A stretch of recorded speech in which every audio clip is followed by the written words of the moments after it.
Welcome back everyone to another training week. This time around we're watching the week of October 3rd, where the weekly focus areas were maintaining the same sort of weekly schedule, fixing up my Quast even to a higher standard, continuing to do the mock competitions on the Friday.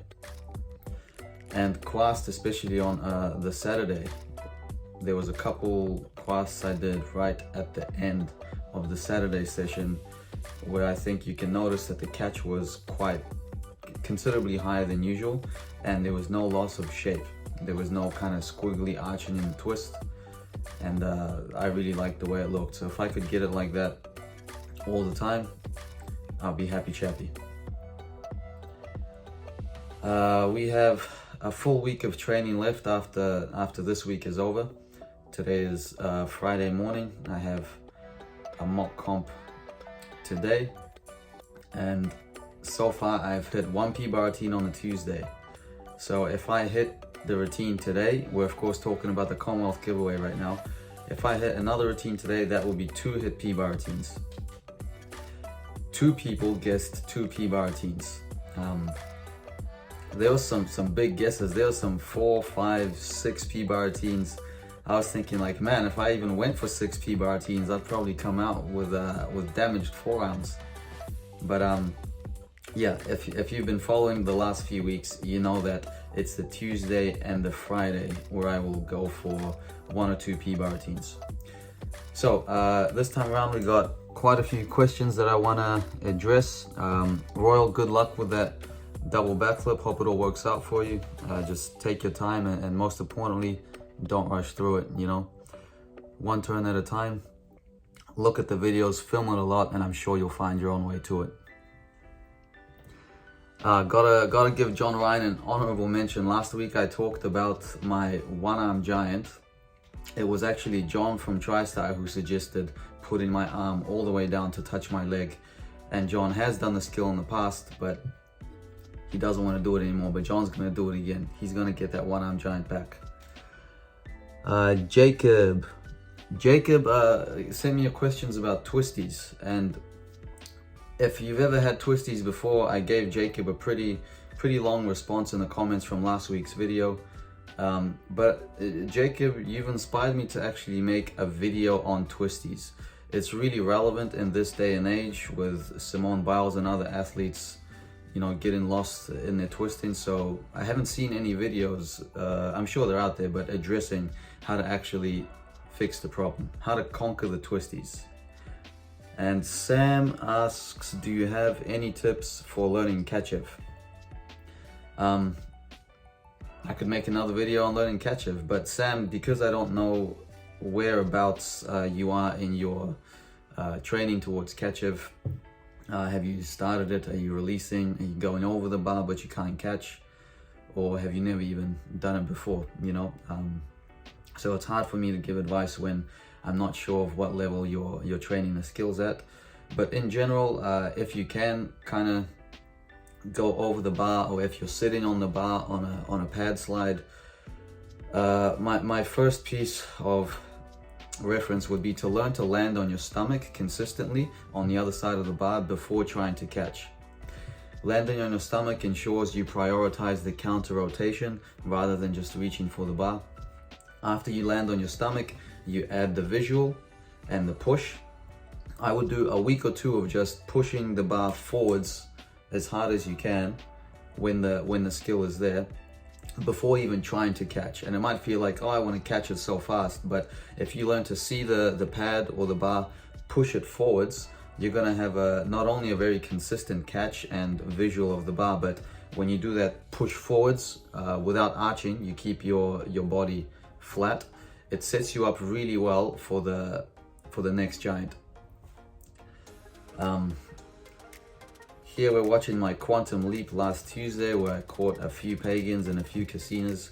I did go for a couple routines which I didn't make, but again, if we're comparing to the Tuesdays before that, yeah, I caught a lot more releases, especially just those first 2.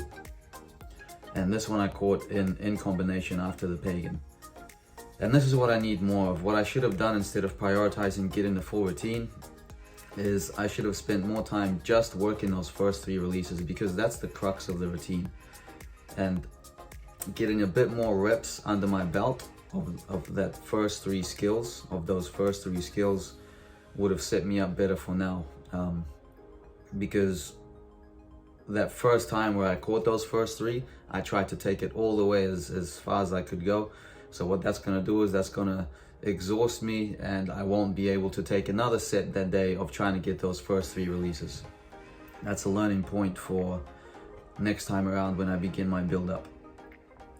And that's something I did point out in the weekly focus, that on the pre-comp days, to put the problem parts, to do a lot of repetitions of the problem parts, but also in sequence. For example, I noticed that when I do Giant Diamondov by itself, it was getting quite good over the last week and a half or so, but whenever I did it in a routine, it would always go wrong.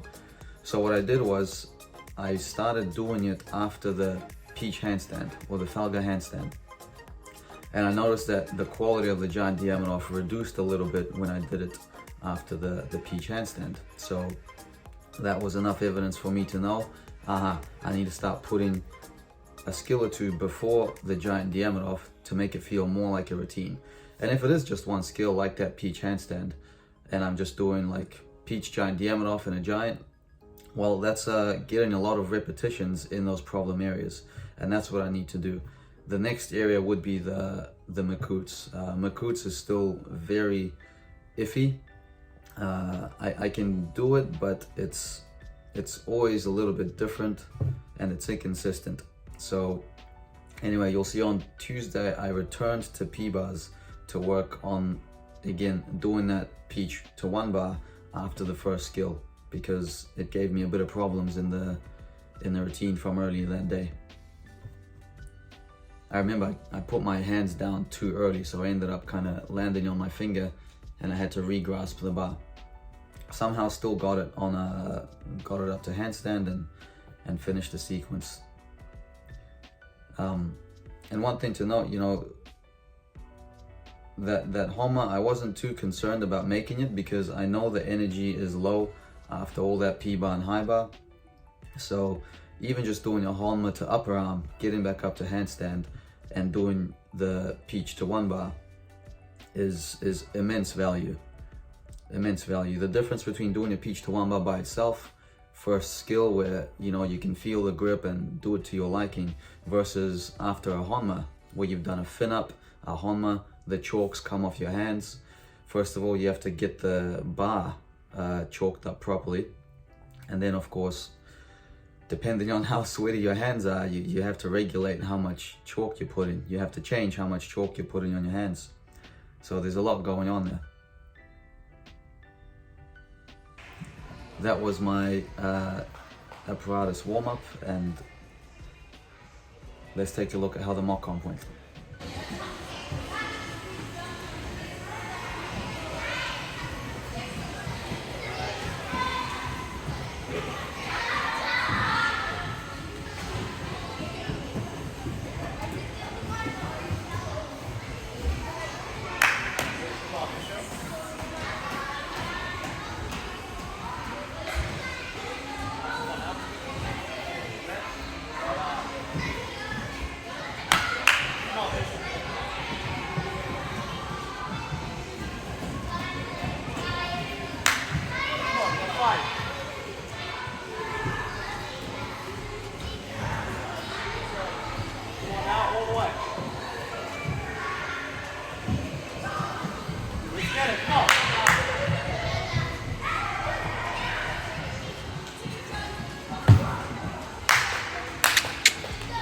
So form break in the Giant Diamondov, and then I was in the boots. Otherwise, pretty good routine and hit on the first try.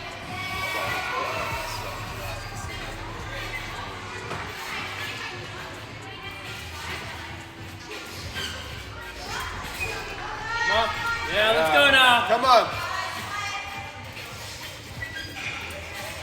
Yep. Yeah, let's go. Come on. Yeah, come on now.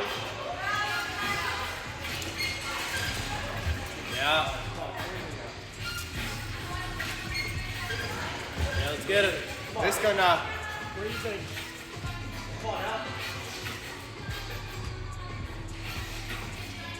Yeah, come on.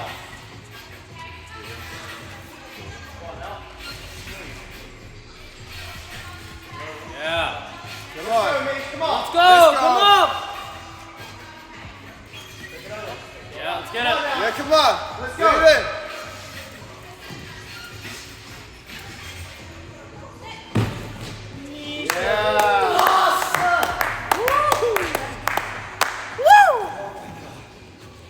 Super pumped and super relieved at the same time.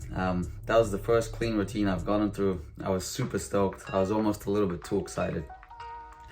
And again, on the first try. So as we wrap up the video, maybe just to clarify, let's say for this Commonwealth Games giveaway, 2 people have the same answer. What I'm gonna do is, I think I'll do another numbers game where pick a number between this and this, and the closest person to get that number will win the giveaway. And maybe I can have like a second place, sort of first place and second place thing, because if 2 people, and it would be the Yi 3 who gets 2 routines, and Emma that gets 2 routines. And if I hit today, Friday, it will be 2 routines. If I don't hit today, then it'll be 1. So we'll see what happens. One person gets 1-ish, which is a very valid answer. I forget who it was, but I think rather than waiting for next week's video, what I'm gonna do is post like you know, you can make little just text posts on your through your YouTube account rather than posting a video. So I might announce it like that and then announce it again in next week's video, because this Commonwealth giveaway is like 3 months late already. We gotta get it done, gotta finish it, send it out.